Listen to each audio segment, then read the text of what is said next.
beast that comes to feed and to consume. The Wendigo will get you, will defeat you. Looking at the history of that stronghold, our First Nations still have a lot of work to do to get control, to take that back. Hi everyone. Hi. So my name is Danielle. I'm the Deputy Director at Photographers Without Borders, and I hope you enjoyed the film, and I hope you got the message behind the film. And there you go, David. Yeah, my name's David. I was the editor of the film, and yeah, it's been a while since I've seen it last, and you know, it's really came together, and it was really a privilege to be able to work on a film like that. So if anybody has any initial questions for either for the films, yeah, go ahead, sir. I didn't notice any years in terms of the timing. When you mentioned that it's been a while since you saw it. Yeah. So I'm curious about when it was originally made, originally edited and put out to the public. Originally, I believe it came out just before the pandemic, 2019. And so that's when a lot of this happened around that time, within the year of 2019. And the amount of footage from various Yes. photographers, I suppose. That's right. Yeah, exactly. So I'd say this the film was produced between 2018 and 2019. Yeah. Any other questions? Yes, go ahead, sir. So there was some winter scenes, summer scenes that were taking place within that period of time, 2 years or so? That's right. Yep. Yeah. Across, you know, northern Ontario. Make sure you grab the mic. Sorry, all James Bay. So you got to see the different communities. I was part of some of the shoots. Danielle, Danny, who couldn't make it here today, she was. I mean, a lot of the footage you saw there. Danny is the founder of Photographers Without Borders, and you know, she filmed most of that and was with these communities. For long periods of time, yeah. Any questions? What was the budget? Budget? To be honest, I don't know. Do you know the budget? No, I don't know. I wasn't back in 2008. I don't know. I can't say. Like I wasn't on the producing side of things. I know. So if you noticed, there was a grant from Sony. There was a grant from OPSU, so there was some funding, and then there was also some funding from Photographers Without Borders. But as you may appreciate with any film, especially one that takes a couple of years, you know, it's there's a lot to get off the ground. Travel costs. So I mean, as you might have known too, like traveling to the north is not easy. You can imagine shipping food there. It's not, you know, it's not easy to get there as well. So that I know for sure. Travel was a logistical challenge and also a production budgetary challenge. Go ahead, sir. Has there ever been any thoughts of doing a sequel to see where things have moved from what you found in 2018? Yeah, I think you know, I've often, and I know I'm talking to Danny, we've often thought about that. I mean, it would be interesting to follow up. I know, for example, you know, over like everybody, the pandemic put a lot of pressure on a lot of people, and I know, for example, that the farmers market is no longer, and those again are stressors, right? And I think one of the things I learned from, you know, being part of this film is these are systemic issues, and you know, it can take communities, but it also takes, you know, a lot from powers that be. And so, you know, social enterprises are certainly important, but I think there are deeper roots to these issues, and those, I think, you know, still remain to be addressed. So Go ahead. are this we can watch them on the internet? They would be available. On your website, Photographers Without Borders. No, I don't think so. There are, I do know, so I'm not sure about this film. This film's not on your site. No, and I think it's going through a few circuits. It's going through the festival circuits. I mean, part of the the pandemic kind of delayed that process. It came out at the end of 2019, and the next thing you know, the pandemic happened. So we're finally, I know it's finally starting to go through some film circuits. But if you're interested in other films from Photographers Without Borders, I mean, we've done a lot of short documentaries, and that's on our website, which photographerswithoutborders.org. Yes. And the YouTube channel. And the YouTube channel. Yeah. Yes, go ahead. Can you tell us about the org? Yeah, The organization? Yeah. So, okay, so where do I start? Photographers Without Borders. We're all about empowering storytellers from all over the world, especially from equity-deserving communities or indigenous communities. And we're all about decolonization. We're all about land back and like preserving the land. And like what we do, we have multiple, how do I say it? Like we have multiple streams where we get funding, okay, from other organizations that align with us. We also give out courses like on ethical storytelling and impact storytelling. We recently started doing expeditions. If anyone wants to check the expeditions, go to photographerswithoutborders.org. And we do like just a lot of other like technically like storytelling events. We have something called Storytelling for Change, which happens every first Wednesday of each month, where we bring like guest speakers from our like previous grantees, and they could like share the story that we funded. And it's happening again every first Wednesday of each month. But sorry, just to jump in, thematically, what is the Photographers Without Borders trying to say? Like, what's your mission statements? Decolonize. Decolonize everything. Decolonize. That's what we're talking about. We're all about decolonization. Okay. Yes. Yeah, just to make sure, yeah. Go ahead, who had their hand up? Yeah, go ahead. I was just gonna, the gentleman who was the editor, right? Only him.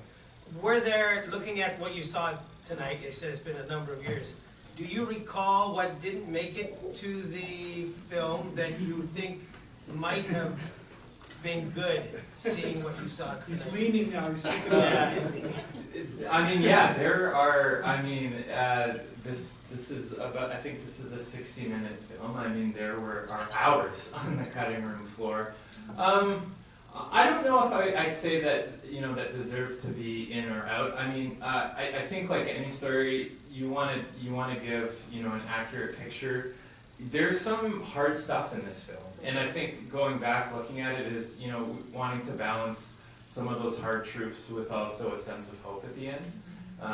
And so, you know, I think we did a good job, and I think, you know, as growing as a storyteller, I think leaning in a little bit more to that, the hopefulness or the solutions, I think is something going forward. You know, we're inundated every day with news, with you know, just doom and gloom, and I think some of these stories, you know, it serves to lean into what people are doing. You know, there's a resilience in these communities, and I think that was also important to share as well.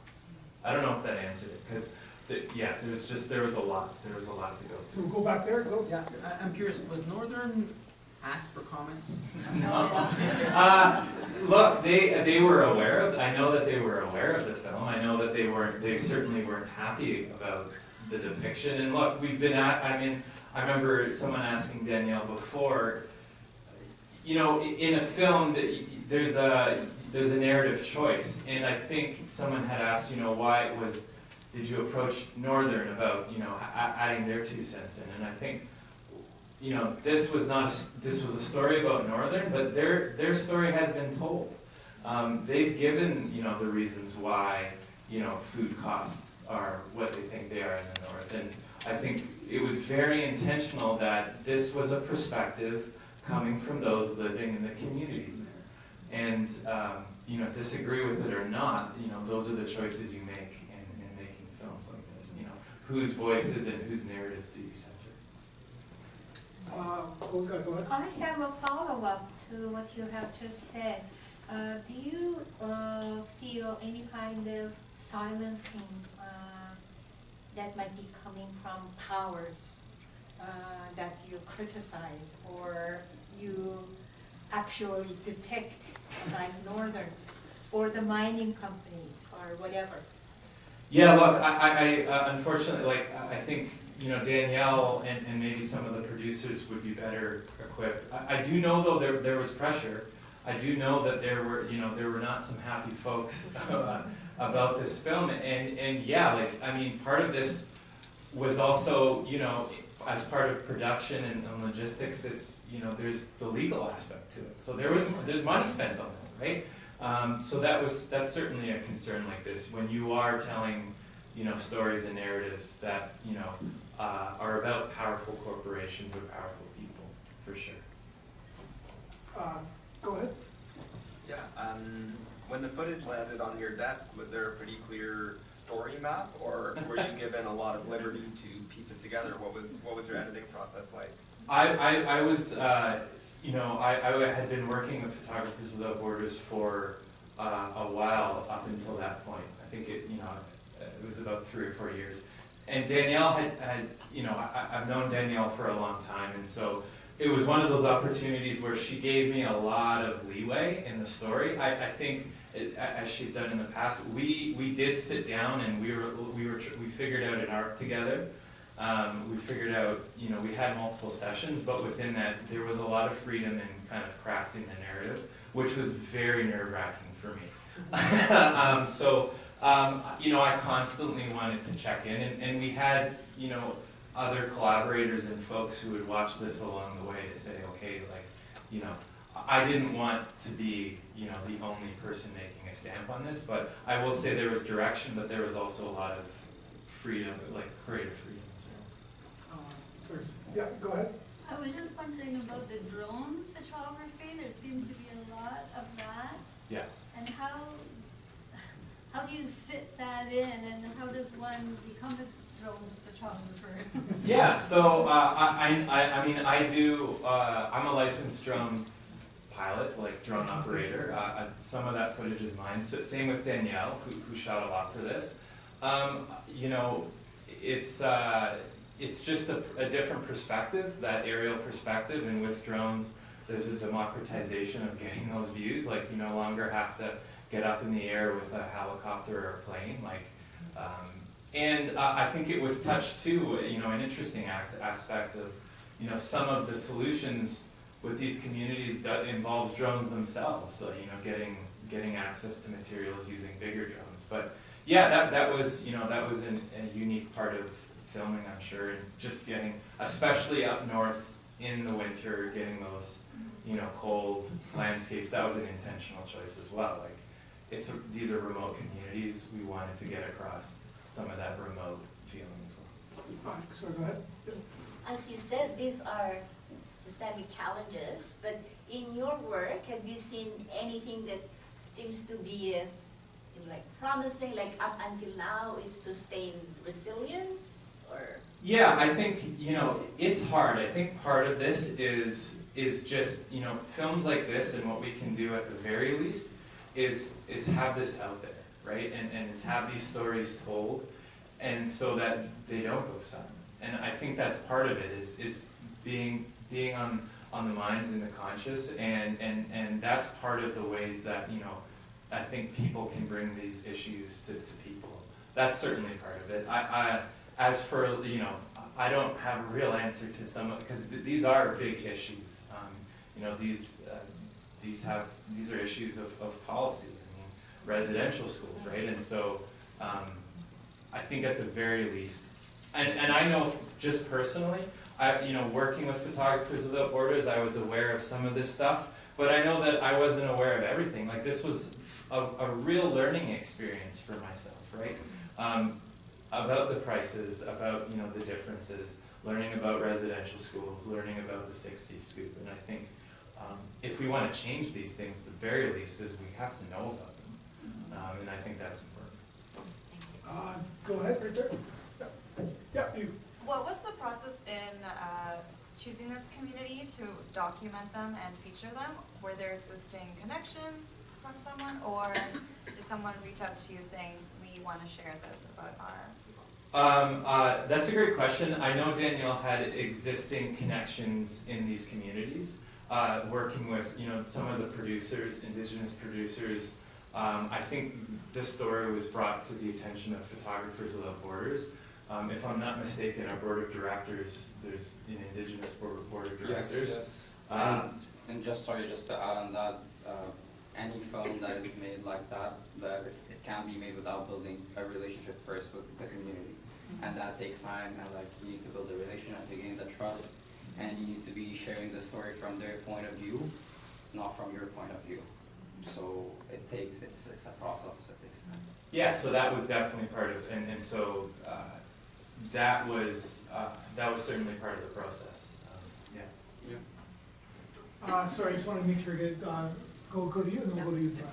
Well, first of all, thank you very much for such a green. Me as a newcomer, I knew that food insecurity was a problem in Canada, but watching this kind of film is like makes you realize how big the problem.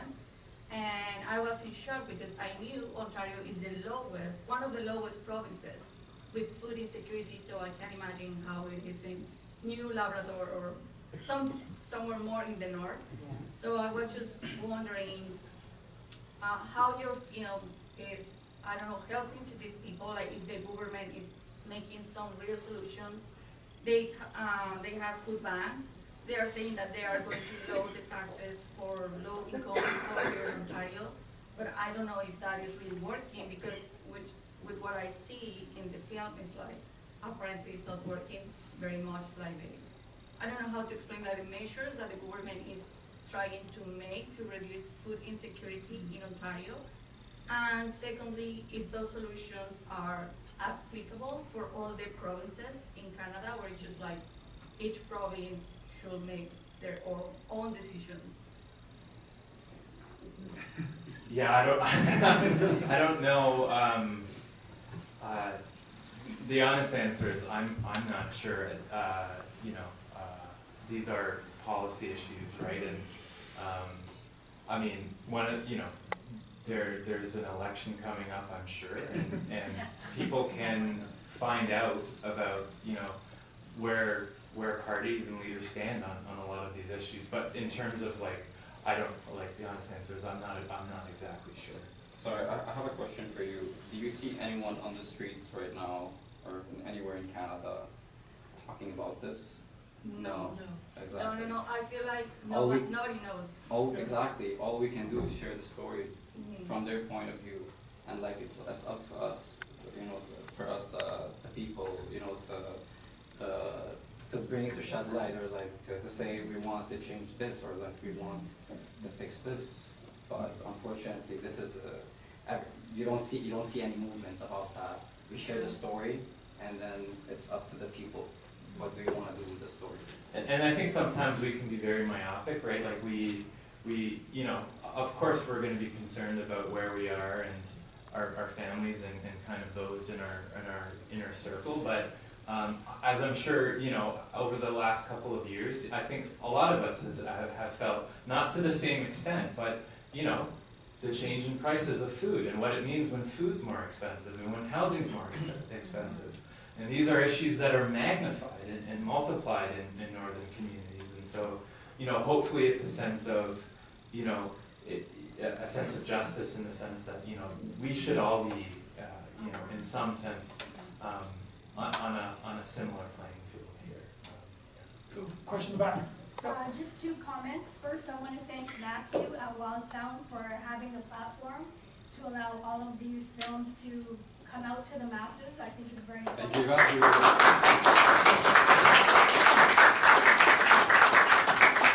My second comment is to you guys, Photographers Without Borders. I wanted to thank you for also getting involved to allow this film to also come out to the masses. I think in order for a positive change to happen, first we need to be aware of these atrocities that are happening, and the fact that it is happening to people that we might not know or might not affect us. Everything that happens to everyone on this planet does inadvertently affect us. So we shouldn't wait until it affects us personally. We should try to want to make positive change. And first, we need to be cognizant of these issues because eventually it is going to affect us. And we also need to be aware that the mainstream media and the government are not our friends, that they don't want these stories to be known, and they are not working for us. So at the end of the day, we need to really understand who the real enemy is, work together, and try to be self-sustainable and help each other out. I love that. Yeah. Go ahead. So I should probably get to the website in advance, but I'm curious though, whether Photographers Without Borders is a Canadian organization, or whether it's actually like Doctors Without Borders, which do international kinds of projects. No. So Photographers, it's a Canadian organization? Yes, it's a okay. non-profit. And how much do you do outside of Canada as an organization? No, Right. it's a Canadian project? Yes. Okay, thank you. Yes. Thank you very much. Go ahead. If we wanted to share this film, who would I contact? You can contact me or contact Danielle, and we'll work on that. That's not a Okay, problem. I'll talk to you later. Yeah, you can talk to me right now. So any last questions before we wrap up? Yeah, go ahead, sir. This film was shot over a few years, as you mentioned, like it took a long time to shoot this, and usually things go pretty quiet and you lose motivation when you're shooting the film. Can you tell me any moment during shooting or editing the film which kind of, refreshes the motivation? There are moments when shooting you go quiet and then you fire back again that we need to bring this to the people, so any moment comes to your mind? Yeah, look, I can say, like, from the outset of this, I know I felt like it was daunting. This was the first feature-length film I edited and put together. So that in itself was stressful. Look, I think for me, like these kinds of projects, they're I'm driven by purpose-based narratives, and I think along the way, just the story and what we were trying to do was just the main driver, honestly. And wanting to share this story and put something together that was compelling, but also got that out there. At the end of the day, yeah, that was the big driving force for everybody involved, not just myself. I think there was a real sense of purpose behind it. All right, guys, thank you so much. Do you want to say something? Sorry, just to comment on what you said in the back. We're not free until we're all free. Exactly. Free Palestine, free Sudan, free Congo, free